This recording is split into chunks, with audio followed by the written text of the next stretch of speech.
En ze is het zelf missen? Heel erg, ja. Ik ben al 20 jaar bezig met de spintel. En mijn huid ik altijd. Dus ik ben er eigenlijk maar grut worden. Ja.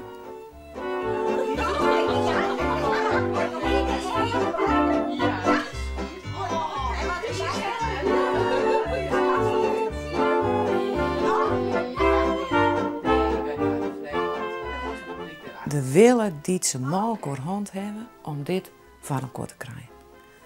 Dat gezellige bezig wezen, dat je groepjes hier niet in de haakte wat en dan kwamen samen weer mooi bed uit de tas. En dan zei het nou, oh ik heb een oude wel ontdekken, ik maak ze de tekens.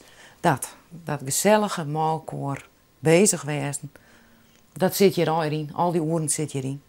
En dat wie de spintel.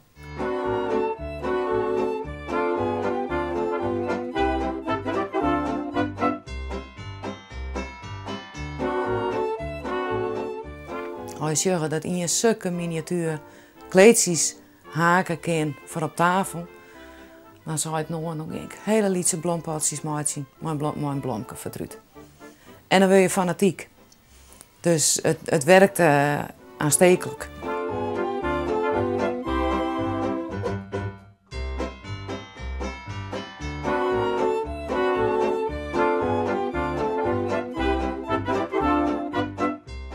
We hebben een keer van mensen uit Holland die in een naaimacinewinkel van huid op zon. En die sturen nu hele lietse naaimachines voor die poppenhuis. Dat hier die man in de verzameling. Nou, geweldig. Dan wordt het mooi leeft.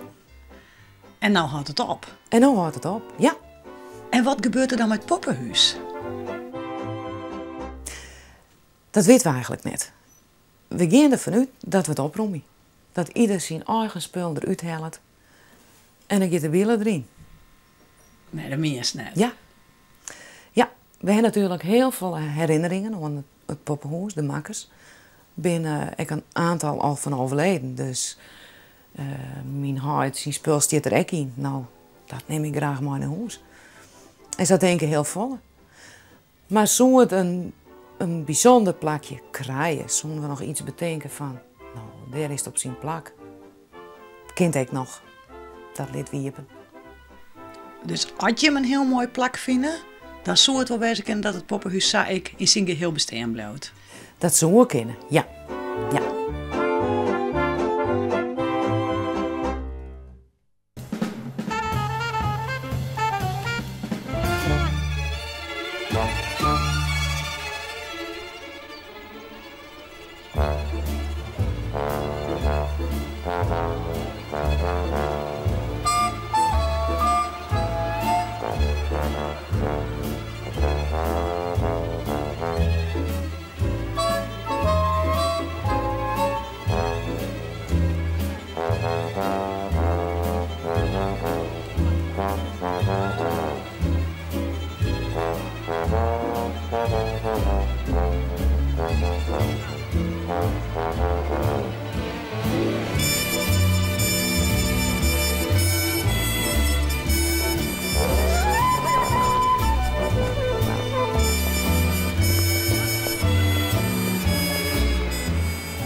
Hitze presenteert zich bij de slachten die gaat komen op 16 juni op beeldende manier.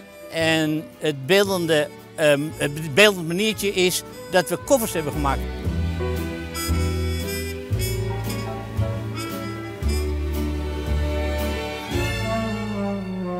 Waarom koffers? Omdat het thema van de slachten dit jaar is onderweg. Nou, onderweg is een koffer meenemen, kleding meenemen. Een serviesje wellicht voor onderweg. Elke Hitsemer zou eigenlijk zo'n koffer hebben moeten maken. Dat is niet gebeurd. Maar een heleboel wel. En die zie je hier zo verenigd. Die hebben allemaal hun eigen idee uitgewerkt in een 2-3-tal workshops.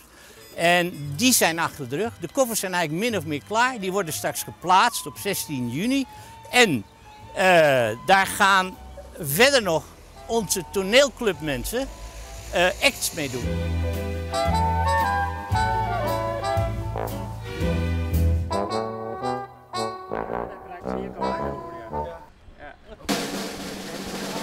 Dit is het.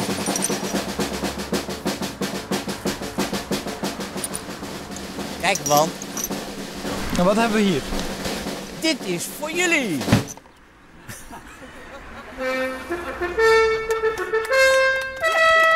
Goed.